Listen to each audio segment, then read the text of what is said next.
Breaking news, এই মাত্র পাওয়া খবর। পাকিস্তানের গণ আন্দোলন থামাতে ইমরান খানকে ফাঁসি দিল প্রধানমন্ত্রী শাহবাজ শরীফ। বিস্তারিত সম্পূর্ণ জানতে হলে ভিডিওটি না টেনে দেখতে থাকুন শেষ পর্যন্ত। বাংলাদেশে গণ আন্দোলনের মধ্য দিয়ে পদত্যাগ করে পালিয়ে যেতে বাধ্য হয় প্রধানমন্ত্রী শেখ হাসিনা। বাংলাদেশের ছাত্রদের গণ আন্দোলনের মতোই এবার পাকিস্তানেও তৈরি হয়েছে গণ আন্দোলন, যেখানে দেখা যাচ্ছে পাকিস্তানের রাজপথে আন্দোলনকারীদের হাতে উঠছে বাংলাদেশের পতাকা। তাদের মুখের স্লোগান তুমি কে আমি কে রাজাকার। এছাড়াও দেখা যায় স্লোগান দিতে থাকে তুমি কে আমি কে বাংলাদেশ বাংলাদেশ।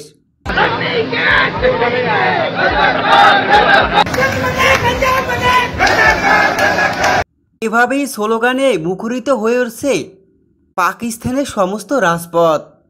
বাংলাদেশের ছাত্র আন্দোলনকারীদের স্লোগানের মুখরিত হয়ে উঠছে পাকিস্তান। পাকিস্তানের সমস্ত স্থানই মুখরিত হয়ে উঠেছে বাংলাদেশের পতাকা ও স্লোগান। বর্তমান সরকারের পদত্যাগ ও সাবেক প্রধানমন্ত্রী ইমরান খান আর মুক্তির দাবিতেই ভয়াবহ আন্দোলন চলছে। আন্দোলন সংগ্রাম চালিয়ে যাচ্ছে ইমরান খানকে মুক্ত করার জন্য ইমরান খানের সমর্থক ও ছাত্ররা।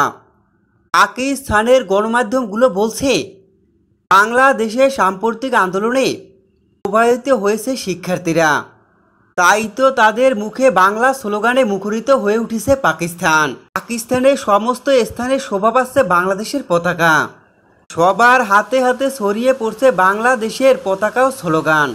ছাত্র ইমরান খানের সমর্থকদের রোধ করার জন্য একের পর এক চেষ্টা চালিয়ে যাচ্ছে শাহবাজ শরীফ, কিন্তু শাহবাজ শরীফ কিছুতেই পারছে না এই আন্দোলন দামিয়ে রাখতে। ক্রমান্বয়ে আন্দোলন দীর্ঘ থেকে দীর্ঘ হচ্ছে, ভয়াবহ রূপ নিয়েছে পাকিস্তানের সমস্ত স্থানে।